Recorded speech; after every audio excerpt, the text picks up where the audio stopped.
अस्सलाम वालेकुम, मैं आपका होस्ट बाबर शरीकांजू। अज मैं कोलो तारड़ दे विच स्विमिंग पूल ते मौजूद हां। गर्मी की शिद्दत दे विच इजाफे दे नाल नाल ही ते इलाके दे इर्द गिर्द दे जिहड़े लोग ने छोटे बड़े वो इत्थे नहाउण आउंदे ने ते माशाअल्लाह स्विमिंग पूल दा जिहड़ा नज़ारा है वेखण नूं ते बड़ा दिलचस्प ते दिलकश हुसैन नज़ारा, लेकिन हाली तक ज़ेरे तमीर है।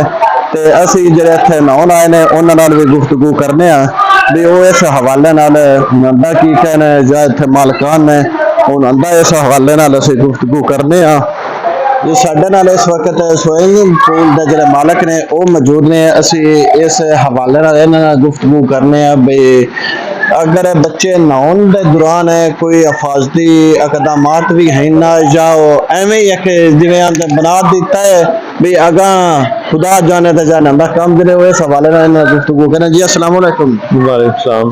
की हाल ने? जी अल्हम्दुलिल्लाह ठीक। अच्छा भाई जान, जरा स्विमिंग पूल तुसा बनाए जी जी ये गवर्नमेंट दे विच एक टाउन कमेटी या बल्दिया दे विच अक्सर मंजूर शुदा इमारतां इहो दियां हुंदियां ने, क्या ये मंजूर शुदा है या नहीं? नहीं बिल्कुल, ये जो है ना रजिस्टर्ड शुदा पूल है, तो इसमें डीसी ऑफिस से भी कंफर्म कर सकते हैं कोई भी बंदा। बाकी हम उधर टैक्स पे करते हैं, सारा कुछ एग्री है, मतलब वो गवर्नमेंट के साथ हमारा फुल तामन है। अच्छा जेडे हुण बच्चे नहा रहे ने वेखने विच बुलेट प्रूफ पे सॉरी पे ना वाटर प्रूफ जैकटा भी इन्हें पाइयां ते ये भी है प्रूफ अपने को इंतजाम है नहीं? जैकटें हमारे पास 100 से ऊपर हैं, बाकी जो किसी भी बच्चे को हम मिस नहीं करते।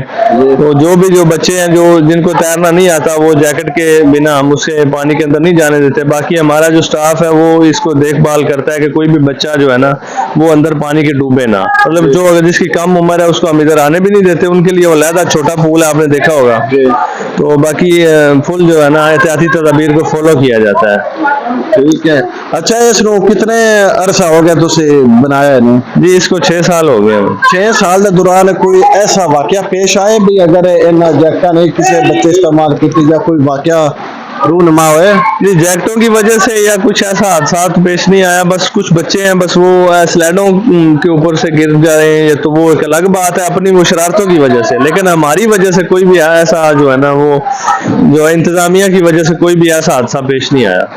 जी जनाब, इन्हों की तुम गल सुनो तो हुण असीं जिहड़े बच्चे नहा रहे हैं इन्हां नाल असीं गुफ्तगू करने भी ये नहा के की फील करते हैं। मेरे नाल एक शहरी मौजूद है, वो अपने बच्चों को लैके आए हैं। दोनों पता है भी तो गर्मी की शिद्दत विच भी इजाफा है तो स्कूल भी छुट्टियां ने, बच्चे तो फिर हिसाब ज़रा जिद करते ही करते हैं भी या घूमन फिरन या नहावन या मुख्तलिफ मकामात दियां सर बच्चों को कोई इस नाल गरज नहीं होंदी भी सानू गर्मी लगती है, क्योंकि बच्चों को गर्मी लगती ही नहीं।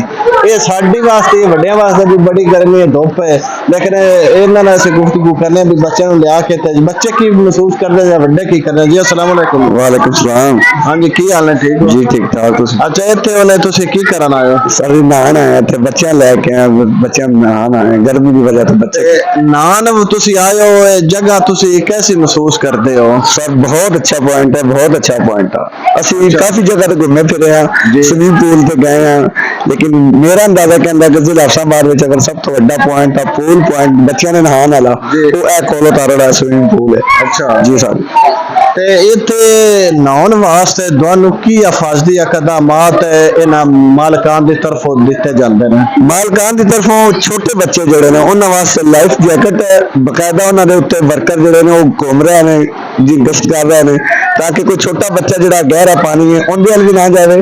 दूसरे नंबर पर लाइफ जैकेट के बगैर छोटा बच्चा जोड़ा वो उधर ना आए। छोटे बच्चे है तो उन्हें छोटा सारा बनाया वेला वो उत्थे नहाते रहे, लाइफ जैकेट पा के नहान या लाइफ जैकेट तो बगैर नहा रहे वो छोटा सारा बच्चा सलादा बनाए बच्चे उत्थे नहाते हैं। अच्छा जेड़ा इसका पानी का इंतजामात है ये डेली बेस पे तब्दील करते हैं या फिर कदी कदी? नहीं सर इन्हां दा रोजाना का पानी का चेंज करते हैं असीं, तकरीबन रोजाना भी दूसरे दिन साडा असीं आउंदे रहने इत्थे दूसरे तीसरे दिन आउंदे रहने रोजाना पानी चेंज करते हैं। देख सकते हो पानी पीछे भाई हुण भी पानी जो फिल हो रहा है, रात में पानी कट देंगे मैं सुबह दिन चढ़ता है तो पानी भरना शुरू कर देंगे। अच्छा इहदा मतलब है कि इसका जरा पानी वो ताज़ा होंदा। जनाब नाज़रीन तुसां इहदी गुफ्तगू सुनी रखी है ना दी ਵੀ ਇਹਨਾਂ ਦਾ ਕੀ ਕਹਿਣਾ ਹੈ ਵੀ ਇਸ ਵੈਦ ਕੋਲੋਂ ਤਾਰਨ ਦੇ ਵਿੱਚ ਸਵਿਮਿੰਗ ਪੂਲ ਐਸਾ ਹੈ ਵੀ ਇਸ ਤਰ੍ਹਾਂ ਦੇ ਇੰਤਜ਼ਾਮਾਤ ਵੀ ਨੇ ਉਹ ਵੀ ਇਸ ਤੇ ਮੁਕੰਮਲ ਹੁੰਦੇ ਨੇ ਬਾਕੀ ਪਾਣੀ ਤਾਜ਼ਾ ਹੁੰਦਾ ਹੈ ਬਾਕੀ ਨਹਾਉਣ ਵਾਸਤੇ ਜਾਂ ਫਰੈਸ਼ਮੈਂਟ ਵਾਸਤੇ ਉਹ ਵੀ ਜਗ੍ਹਾ ਬੜੀ ਬਿਹਤਰੀਨ ਹੈ